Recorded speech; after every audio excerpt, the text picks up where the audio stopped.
Hi friend, welcome to Tapati kitchen. আজকের পর্বে ঘরোয়া কিছু মশলা দিয়ে অনুষ্ঠান বাড়ির মতন ইঁচড় চিংড়ি বাড়িতেই কিভাবে বানাবে সেই রেসিপি তোমাদের সাথে শেয়ার করব। আজকের রেসিপিতে থাকছে অনেক টিপস অ্যান্ড ট্রিক্স। এই টিপসগুলো ব্যবহার করলে অবশ্যই তোমরা অনুষ্ঠান বাড়ির স্টাইলসে বাড়িতেই ইঁচড় চিংড়ি সহজেই বানাতে পারবে। ইঁচড় চিংড়ি বানানোর জন্য এখানে বড় টুকরো করে ইঁচড় কেটে নিয়েছি, আর লাগছে বড় টুকরো করে আলু কেটে নিয়েছি। ইঁচড় চিংড়ি বানানোর জন্য এখানে আমি 300 মতন চিংড়ি মাছ ব্যবহার করছি। এবার চিংড়ি মাছের মধ্যে ভালো করে নুন হলুদ মাখিয়ে নেব। দিয়ে দেবো 1 চামচ মতন নুন, আর দিয়ে দেবো 1/2 চামচ মতন হলুদ গুঁড়ো। এবার মাছের গায়ে ভালো করে নুন হলুদটা মাখিয়ে নেব। মাছের গায়ে ভালো করে নুন হলুদটা মাখানো হয়ে গেছে। ইঁচড় চিংড়ির জন্য একটি মশলা তৈরি করে নেব কিছু গোটা মশলা দিয়ে। 1 চামচ দিয়ে দেবো গোটা জিরে, 1.5 চামচ মতন গোটা ধনে, 3টে মতন শুকনো লঙ্কা, আর দিয়ে দেবো 1 চামচ মতন গোলমরিচ, আর দিয়ে দেবো 1 চামচ মতন নুন। এখানে নুনটা দেওয়ার কারণ এই মশলাটা তাড়াতাড়ি ভাজা হয়ে যাবে ভালো করে, আর মশলাটা অনেক দিন পাউডার করে রাখতে পারবে ঘরে, সেই কারণে নুনটা এখানে আমি ব্যবহার করলাম। তোমরা চাইলে নাও ব্যবহার করতেও পারো। মশলাগুলো ভালো করে নাড়াচাড়া করে ভেজে নিয়েছি। এবার মশলাগুলো লাবিয়ে নেব। এই মশলাটা ঠান্ডা হয়ে গেলে তারপরে একটি পাউডার তৈরি করে নেব। এবার আমি কড়াই বসিয়ে দিয়েছি ইঁচড়টা সিদ্ধ করে নেওয়ার জন্য। ইঁচড় সিদ্ধ করে নেওয়ার জন্য পরিমাণ মতন জল দিয়ে দেবো কড়াইয়ের ভিতরে। জলটা গরম হয়ে আসার পরে দিয়ে দেবো 1 চামচ মতন নুন, আর দিয়ে দেবো 1 চামচ মতন হলুদ গুঁড়ো। এবার জলের সাথে ভালো করে নুন হলুদটা মিশিয়ে নেব।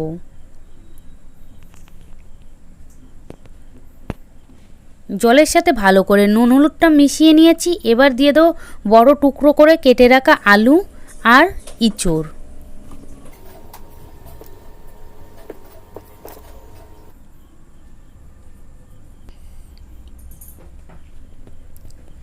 আলু ও ইঁচড় দিয়ে দেওয়ার পরে এবার নাড়াচাড়া করে জলের মধ্যে ইঁচড়গুলো ডুবিয়ে দেব,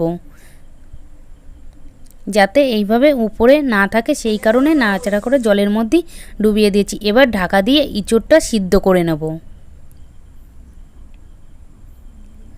10 মিনিট মতন ঢাকা দিয়ে ইঁচড়টা সিদ্ধ করে নিয়েছি। এবার আমি ঢাকনাটা খুলে নেব।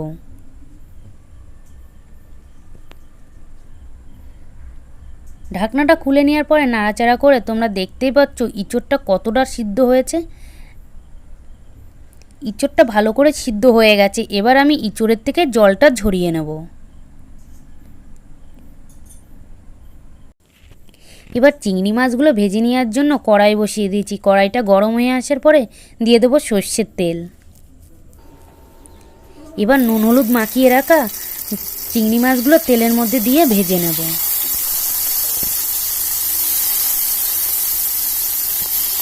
সবকটা মাছই তেলের ভিতরে দিয়ে দিয়েছি। এবার মাছগুলো ভালো করে লাল করে ভেজে নেব।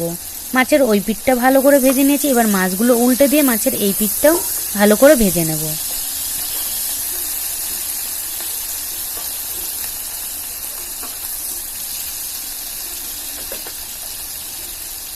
উল্টে পাল্টে মাছগুলো লাল করে ভেজে নিয়েছি। মাছ ভাজা হয়ে গেছে। এবার মাছগুলো আমি তুলে নেব। মাছ ভেজে নেওয়া তেলের ভিতরে আরও কিছুটা তেল আমি অ্যাড করে নেব। সিদ্ধ করে রাখা আলুগুলো ভেজে নেব।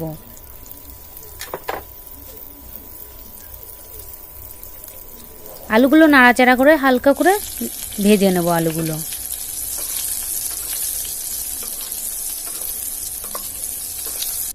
আলুগুলো হালকা করে ভেজে নিয়েছি। আলু ভাজা হয়ে গেছে। এবার আমি আলুগুলো তুলে নেব। আলু ভাজা তেলের ভিতরে আমি সিদ্ধ করে রাখা ইঁচড়টাও ভেজে নেব। ইঁচড়টা আমি নাড়াচাড়া করে 2 থেকে 3 মিনিট মতন ভালো করে ভেজে নেব।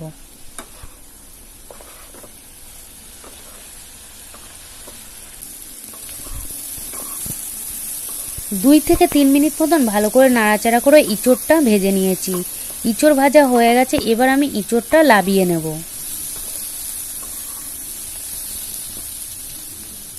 ইঁচড় চিংড়িটা পুরোপুরি করে নেওয়ার জন্য আমি কড়াই বসিয়ে দিয়েছি। কড়াইটা গরম হয়ে আসার পরে দিয়ে দেবো সর্ষের তেল। তেলের ভিতরে কিছু গোটা মশলা ফোড়ন দিয়ে দেবো। গোটা তেজপাতা, গোটা শুকনো লঙ্কা, গোটা গোলমরিচ, গোটা লবঙ্গ আর এলাচ আর গোটা জিরে। এই মশলাগুলো ভালো করে ভেজে নেব। মশলার থেকে একটি সেন্ট বেরিয়ে আসবে, ততক্ষণ আমি মশলাটা ভালো করে ভেজে নেব। মশলাটা ভালো করে ভেজে নিয়েছি। এবার দিয়ে দেবো পেঁয়াজ কুচি। পেঁয়াজ কুচিটা ভালো করে নাড়াচাড়া করে লাল করে ভেজে নেব। পেঁয়াজটা ভালো করে লাল করে ভেজে নিয়েছি। এবার এতে দিয়ে দেবো কিছু বেটে রাখা মশলা। দিয়ে দেবো 1 চামচ মতন আদা বাটা, হাফ চামচ মতন রসুন বাটা আর ঝালের জন্য দিয়ে দেবো কাঁচা লঙ্কা বাটা 1 চামচ। এই মশলাগুলো ভালো করে ভেজে নেব যতক্ষণ না মশলাতে কাঁচা গন্ধ ভাবটা চলে যাচ্ছে।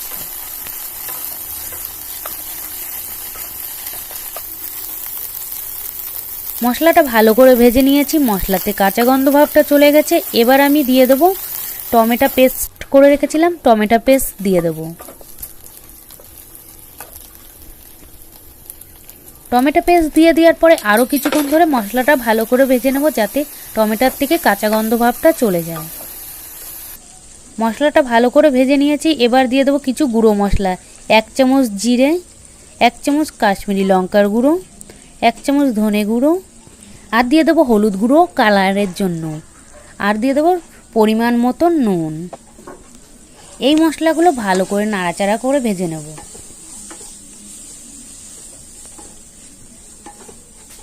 পুরোপুরি মশলা ভাজা হয়ে গেছে, মশলার থেকে তেল ছাড়তে শুরু করেছে।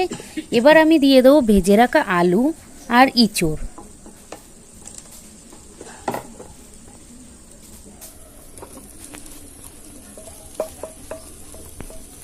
আলু ও ইঁচড় দিয়ে দেওয়ার পরে ভালো করে মশলার সাথে আলু ও ইঁচড়টা ভালো করে মিশিয়ে নেব।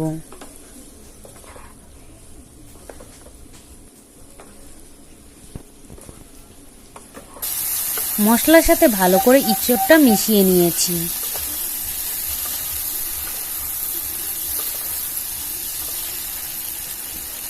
এবার 1 মিনিট মতন ঢাকা দিয়ে দেব।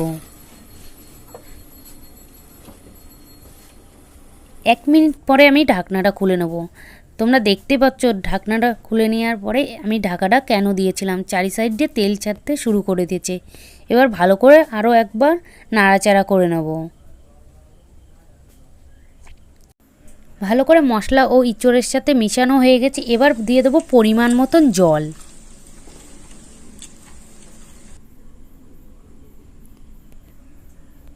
পরিমাণ মতন জল দিয়ে দেওয়ার পরে ভালো করে নাড়াচাড়া করে নেব। এখানে ইঁচড় ও আলু সিদ্ধ করে নিয়ে বলে সেই কারণে আমি অল্প করে জল ব্যবহার করেছি এখানে। এবার দিয়ে দেবো ভেজে রাখা চিংড়ি মাছ। সব কিছু দিয়ে দেওয়ার পরে ভালো করে নাড়াচাড়া করে নেব।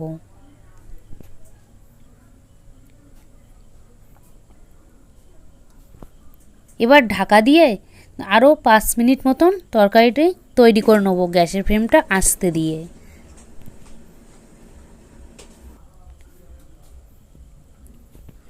পাঁচ মিনিট পরে ঢাকনাটা খুলে নেব। ঢাকনাটা খুলে নেওয়ার পরে ভালো করে নাড়াচাড়া করে এবার এতে যে ভেজে রাখা মশলাটা দিয়ে দেব। ভালো করে নাড়াচাড়া করে নিয়েছি। এবার দিয়ে দেবো যেই গোটা মশলা ভেজে গুঁড়ো করে নিয়েছি সেই মশলার থেকে দিয়ে দেবো 2 চামচ মতন, আর দিয়ে দেবো 1 চামচ মতন মিট মশলা, আর দিয়ে দেবো 1 চামচ মতন ঘি। ঘি দিয়ে দেওয়ার পরে নাড়াচাড়া করে এই মশলাগুলো সব কটা তরকারির সাথে মিশিয়ে নেব।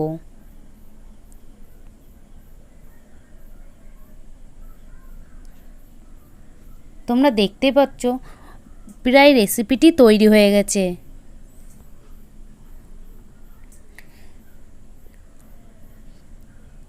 ইঁচড় চিংড়ির রেসিপিটি তৈরি হয়ে গেছে। এবার আমি পরিবেশন করে নেব।